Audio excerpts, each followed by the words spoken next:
The very crime that I have been accusing the Connollys of, fabricating a second birth record, giving to my son their surname, their family name, to obfuscate, to hide the fact that he already has a name, his mother's family name. How come that's not good enough?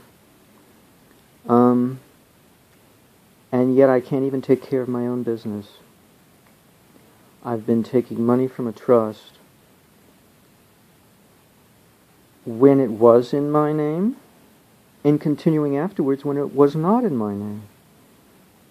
I mean, when I was no longer the same identity as the name on the trust.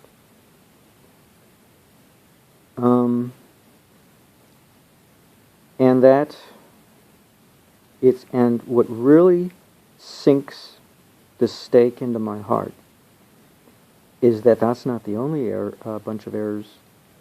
The one that really is the clincher is that the restraining order that the foster family of my son has against me, again, is in that same name that no longer pertains to me, but pertains to the guise or the vision, the view that my mother had when she formed the trust in the first place. Namely, let's lie, let's say you're incompetent so we can get money from the government and benefits and shut you up. Because now you don't have a tongue to speak with, because who's going to take you seriously if you're deemed to be incompetent? So, as a matter of self-defense, the psychiatrist did not read me my Miranda rights when he asked me about, tell me about your childhood. He never read me my Miranda rights. So it's very telling that psychiatry, I don't have to say anything more. You can, I've said enough. Anyway, so why do I continue to take money from a trust that's not even in my name? And it may seem like a trivial point, but just because it may seem trivial does not mean it's not relevant. Identity theft, identity obfuscation, identity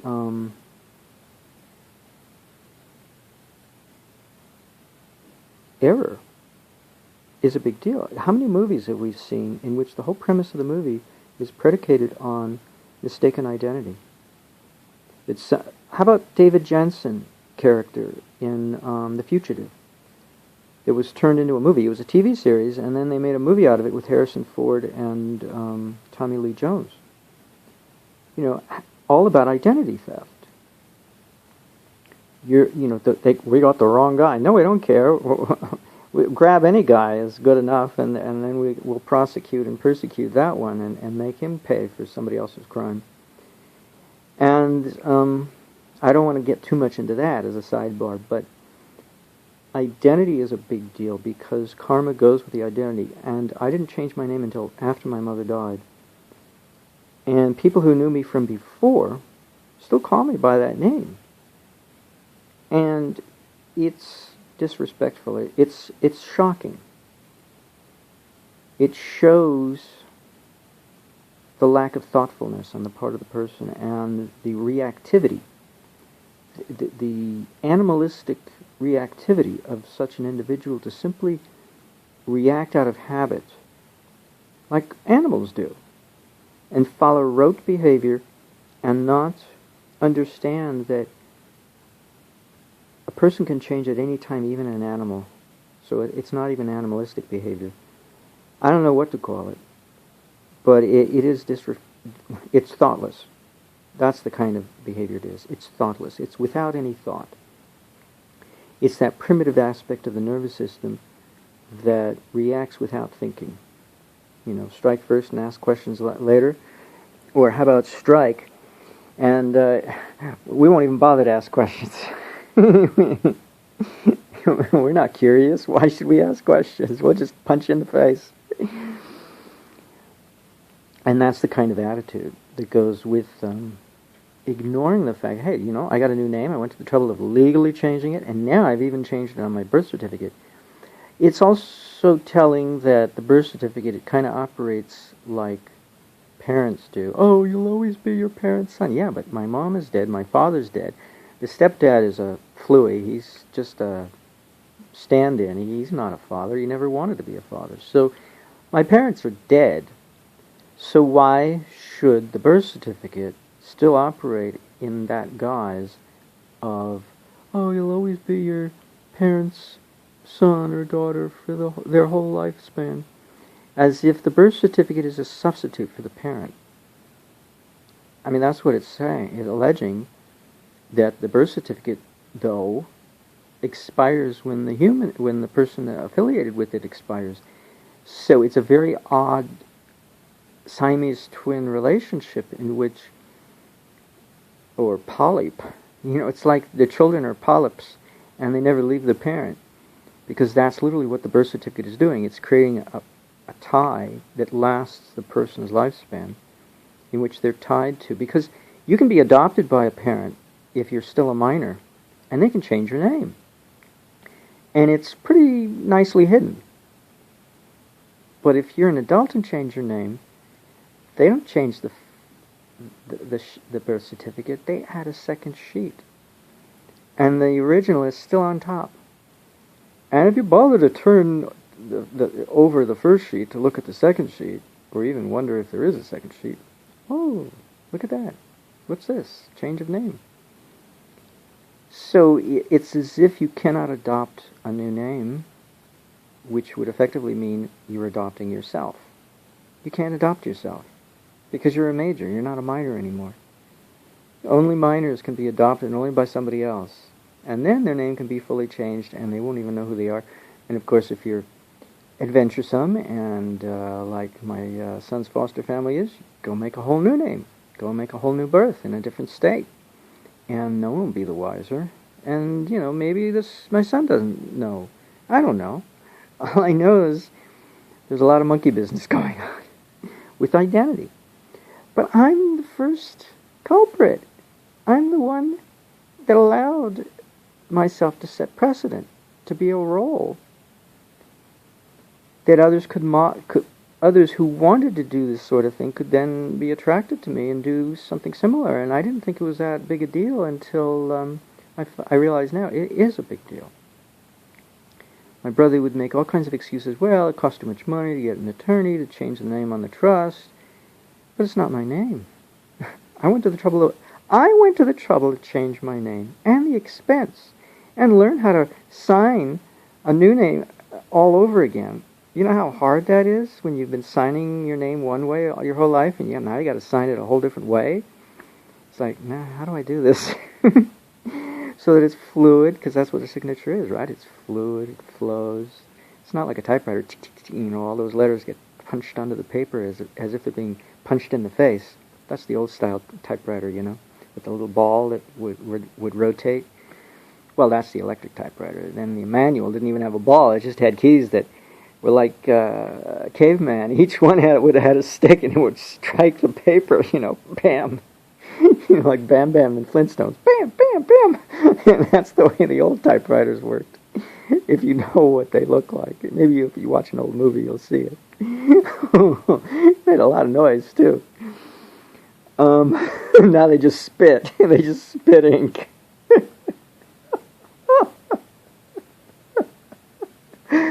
Oh, I'm amazed how fast a picture can come out like... It's like, wow! It just spits faster.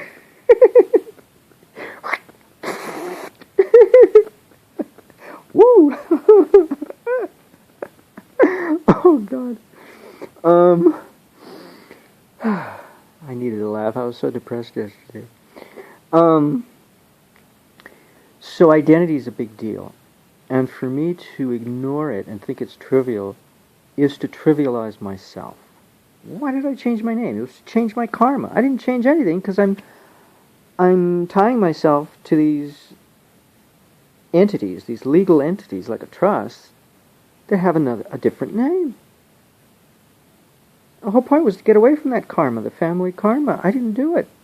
I changed my name in here, but I didn't change it out here. My interaction. I didn't have the wherewithal to really think it could be such an important thing. I allowed, out of convenience, and no, I proved to everybody what a wimp I am. That's all I managed to prove. Changing my name didn't prove anything, because I was still a wimp. So now that my trustee doesn't give me money, I'm left with the vindication that, you know what, maybe I should refuse. Should she ever elect to give me money again? I can't tell my landlord to refuse getting paid his rent, but I can surely refuse any money given to me. That's my prerogative. I don't have to accept it. And I've already ignored the restraining orders, so now I'm not surprised. I'm not impressed. Of course. Who's that? And I don't even have to use the straw man argument, all caps, No, this is simple. Who's that? What did I change my name for if you think that's me? Good grief.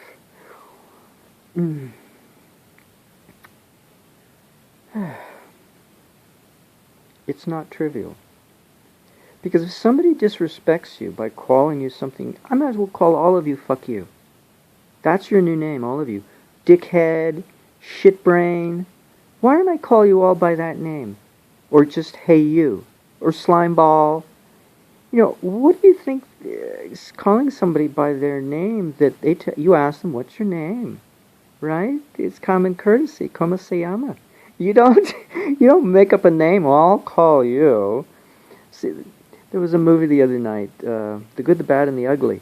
And Eli Wallach had designated the bad guy's name, because he didn't have a name in the script, as Angel Eyes. And so he became Angel Eyes in the course of the filming of the movie, and so we know him as Angel Eyes. Clint Eastwood's character was always known in the script as Blondie, I think.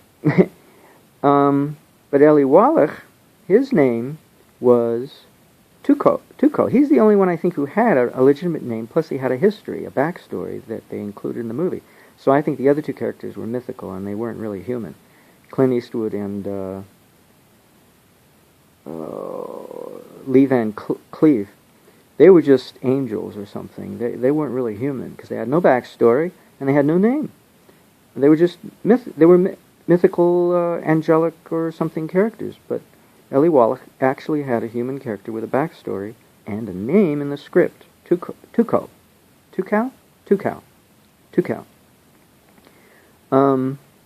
So it's not trivial, because if you don't have a name, you don't have an existence.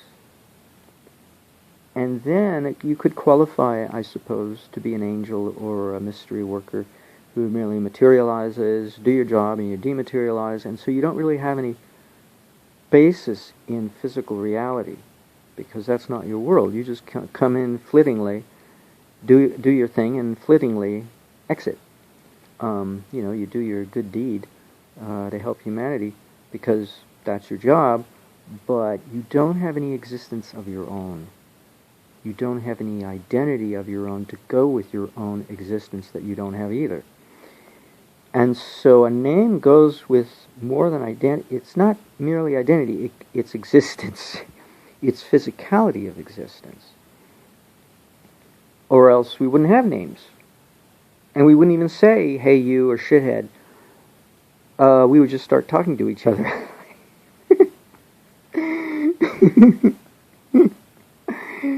And skip past the formality of names. Which does happen a lot. Oh, laughing is so good. It just shakes up the food in the tummy. I can hear it go glook, glook, glook, glook. Little air in there along with the liquid. It's like shaking up a drink in a bottle, that's 3/4 full and goes gloop, gloop, gloop, gloop as it's shaking. Oh, God. So now it's interesting. I'm emboldened. travesty really is a teaching tool. And it shows how important something is that I overlooked that I thought was not important. When it comes to family affairs, it's so easy to be trivialized sometimes. To if you're not idolized, maybe you were when you were a baby, but if you're not idolized anymore, then I must have changed my name for a very good reason, or else I wouldn't have bothered. I didn't really want to. I put it off because it's a big bother. I think so. I was not lazy getting used to my new name. It was very difficult. But if the people around me don't want to use the right name, and they never even knew me by the other name, that's even worse. That shows they're riding on the coattails of somebody else's identity theft, and with identity theft, anything is possible. Once you call somebody by a name other than what they are known by, you basically are seeing if they object, and if they don't object, then you have been given permission, free license, to do as you please, in the name that you have given them. It's literally a license. All hell breaks loose at that point. Respect? What? Didn't we just pass by that, and you didn't do anything about it? You, me, being me. I didn't do anything about it? Oops. Not such a trivial error after all. See, I didn't realize that abuse doesn't have to happen right away for it to be noticeable. It can be a very slow trickle of effect of a snowball in the long run, in which it just cascades and gets worse and worse and worse until it's a huge outbreak. And that's the way it was with me. So I never really noticed what was going on. Now I've noticed in hindsight. Oops. Name is important. And it is not a technical detail. Or else one of the very first phrases you learn in a foreign language class is, what is your name, in that language. It wouldn't be so important if they didn't teach it to us. It's not merely common courtesy. It's beyond common courtesy. It's the predicate of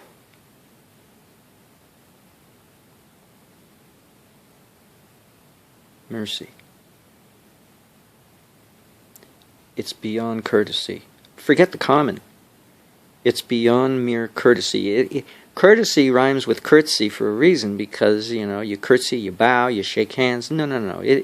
It's not like that.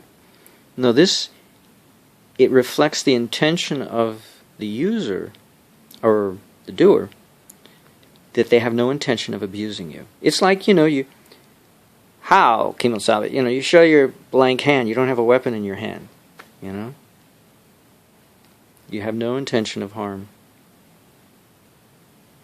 Now you may be faking it, you may be lying, but that's a different thing. At least then there are the actors, who want you to believe they have every good intention of being nice to you. Whatever. We better not get this too detailed a discussion. Just keep it simple. As if there was nothing shrewd about anything, It's like,